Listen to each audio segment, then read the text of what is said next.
ഹരേ കൃഷ്ണ. സർവം കൃഷ്ണാർപ്പണമസ്തു. രാധേ രാധേ ശ്യാം. ഏവർക്കും പ്രാണവൃന്ദാവല്ലിക്ക് സ്വാഗതം. ഇന്ന് മറ്റൊരു കൃഷ്ണാനുഭവമാണ് നമ്മൾ കേൾക്കുന്നത്. ഭക്തിയുടെ ശബ്ദത്തിൽ തന്നെ കേൾക്കാം.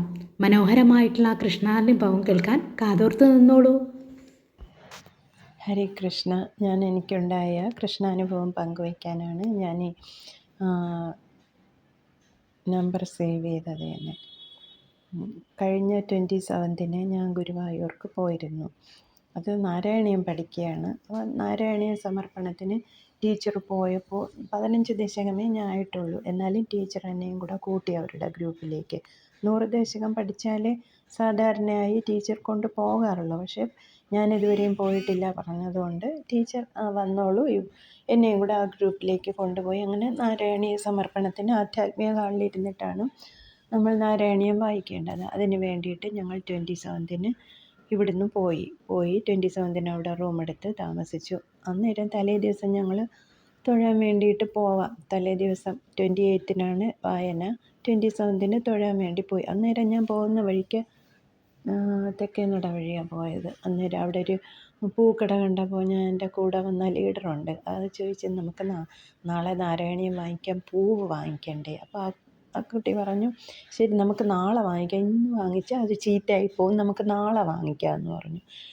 ശരി എന്ന് പറഞ്ഞു. എനിക്ക് പൂവ് വെച്ച് നാരായണീയം വായിക്കാൻ ഇഷ്ടമാണ്. അങ്ങനെ മനസ്സിലെന്തോ ഒരു ചിന്ത വന്നു. അത് പിന്നെ ഞാനങ്ങ് പോയി അതങ്ങ് വിട്ടു. പിറ്റേ ദിവസമായപ്പം പുള്ളിക്കാരത്തിയുടെ കയ്യിൽ ഞാൻ നോക്കിയപ്പോൾ ഒരു പൂ വാങ്ങിച്ചിരിക്കുന്ന ഒരു താമരയിലായിട്ട് പൊതിഞ്ഞ കണ്ടപ്പോൾ ഞാൻ വിചാരിച്ചു, ഞങ്ങൾക്ക് തലയിൽ വെക്കാനുള്ള പൂ വാങ്ങിച്ചല്ലോ എന്ന് പറഞ്ഞ് ഇങ്ങനെ സന്തോഷമായിട്ട് ഞാനിങ്ങനെ നടന്നു പോയി.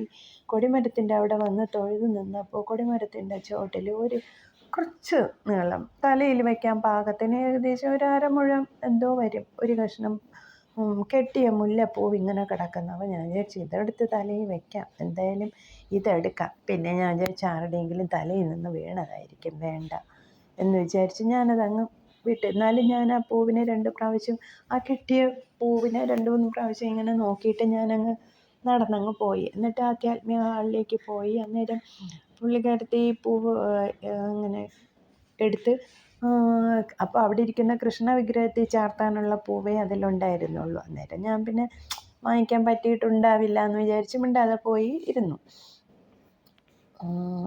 അപ്പോൾ കസേര ഇരുന്നപ്പോൾ ഞാൻ വിചാരിച്ചു, ഭഗവാൻ ഞാൻ ആഗ്രഹിച്ച പൂവ് കൊടിമരത്തിൻ്റെ ചുവട്ടിലിട്ടിരുന്നതായിരിക്കാം. അന്നേരം എനിക്ക് വല്ലാത്തൊരു ഭഗവാൻ ഭക്തരുടെ മനസ്സിലാണ് എന്നെനിക്കപ്പോൾ മനസ്സിലായി. പിന്നെ തിരിച്ചു വന്ന് ഞാൻ അവിടെ നോക്കിയപ്പോൾ ആ പൂവൊന്നും അവിടെ കണ്ടില്ല. എന്താണ് ഇതെല്ലാം ഭഗവാന്റെ ഒരു ചെറിയ കാര്യങ്ങൾ പോലും ഭഗവാൻ അത് ശ്രദ്ധിക്കുന്നു. ഭക്തരുടെ ഒരു ചെറിയ ആഗ്രഹം പോലും ഭഗവാൻ ശ്രദ്ധിക്കുന്നു. അത്രയും ഭക്തവത്സലനാണ് കണ്ണനെന്ന് എനിക്ക് മനസ്സിലായി. ഹരേ കൃഷ്ണ. ചേച്ചിയുടെ കൃഷ്ണാനുഭവം കേട്ടല്ലോ. മനോഹരമായിട്ടുള്ള ഈ കൃഷ്ണാനുഭവം പങ്കുവച്ചതിൽ ഒരുപാട് നന്ദി അറിയിക്കുകയാണ്. ഓരോ ദിവസവും കഴിയുമ്പോഴും ഞാൻ വിചാരിക്കും, ഇന്ന് അനുഭവം കിട്ടി, ഇനി അടുത്ത ദിവസം ഞാൻ ആരുടെ അനുഭവം കൊടുക്കും കണ്ണാ എന്ന്. പക്ഷേ ഭഗവാന്റെ ഈ അനുഭവങ്ങൾ അക്ഷയപാത്രം പോലെയാണ്, ഇങ്ങനെ നിറഞ്ഞു കവിയുകയാണ്. അതൊരിക്കലും അവസാനിക്കുന്നില്ല. ഒരാളല്ലെങ്കിൽ മറ്റൊരാൾ അനുഭവങ്ങൾ, ഭഗവാന്റെ അനുഭവങ്ങളുമായിട്ട് മുന്നിലെത്തും.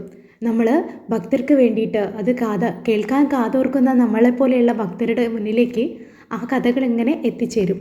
മധുരമായിട്ടുള്ള ആ കഥകൾ കേൾക്കാൻ നമ്മൾ എത്രത്തോളം കാത്തിരിക്കുന്നുണ്ട്. തീർച്ചയായിട്ടും ഭഗവാൻ അത് എത്തിക്കുക തന്നെ ചെയ്യും. ഹരേ കൃഷ്ണ. സർവം കൃഷ്ണാർപ്പണമസ്തു. രാധേ രാധേ ശ്യാം. ചേച്ചി ഇവിടെ പറയാണ്, നാരായണീയ സമർപ്പണത്തിന് വേണ്ടിയിട്ട് ഗുരുവായൂരിലെത്തുകയാണ് ചേച്ചിയും കൂട്ടരും. അവിടെ വെച്ചിട്ട് ചേച്ചിക്ക് കുഞ്ഞൊരാഗ്രഹം, നാരായണീയം ചൊല്ലുമ്പോൾ അന്ന് തലയിൽ മുല്ലപ്പൂ ചൂടണമെന്ന്. അങ്ങനെ കൂടെയുള്ളവർ പറയാണ്, മുല്ലപ്പൂ ഇപ്പോൾ വാങ്ങിക്കണ്ട, നമുക്ക് പിറ്റേ ദിവസം അടുത്ത ദിവസം വാങ്ങിക്കാം, ഇപ്പോഴേ വാങ്ങിച്ചാൽ എന്ത് ചെയ്യും, അത് വാടിപ്പോവും, അതുകൊണ്ട് അടുത്ത ദിവസം വാങ്ങിക്കാമെന്ന് പറയുകയാണ്. അങ്ങനെ അടുത്ത ദിവസം അവരത് വാങ്ങിക്കുന്നില്ല. ഭഗവാന് ചേർത്താനുള്ള മുല്ലപ്പൂ മാത്രമേ അവർ വാങ്ങിക്കുന്നുള്ളൂ.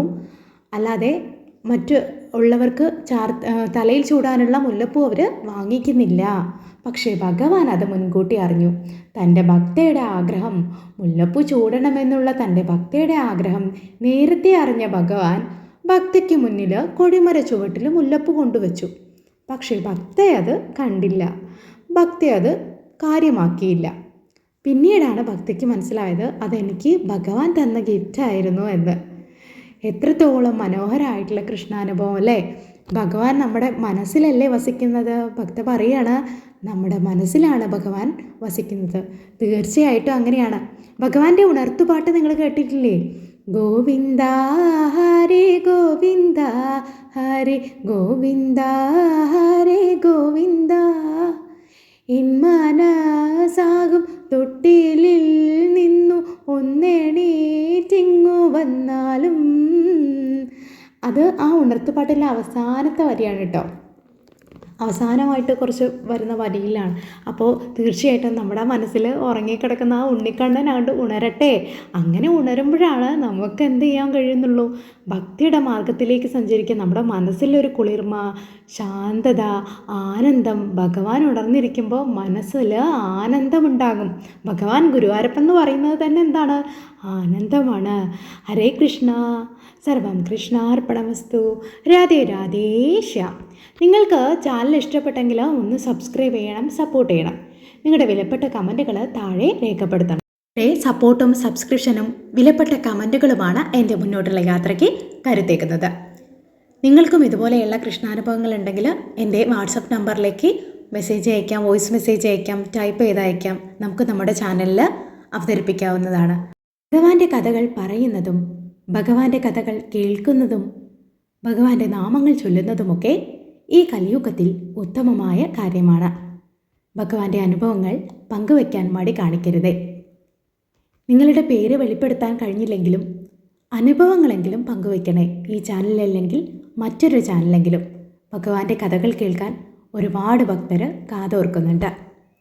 ഭഗവാന്റെ അനുഭവങ്ങൾ കേൾക്കുമ്പോൾ നമ്മൾ പോലും അറിയാതെ നമ്മൾ ഭഗവാന്റെ ഭക്തരായി തീരുന്നുണ്ട്.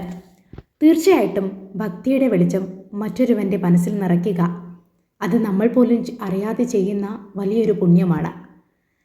ഹരേ കൃഷ്ണ. സർവം കൃഷ്ണാർപ്പണമസ്തു. രാധേ രാധേ ശ്യാം. Thank U.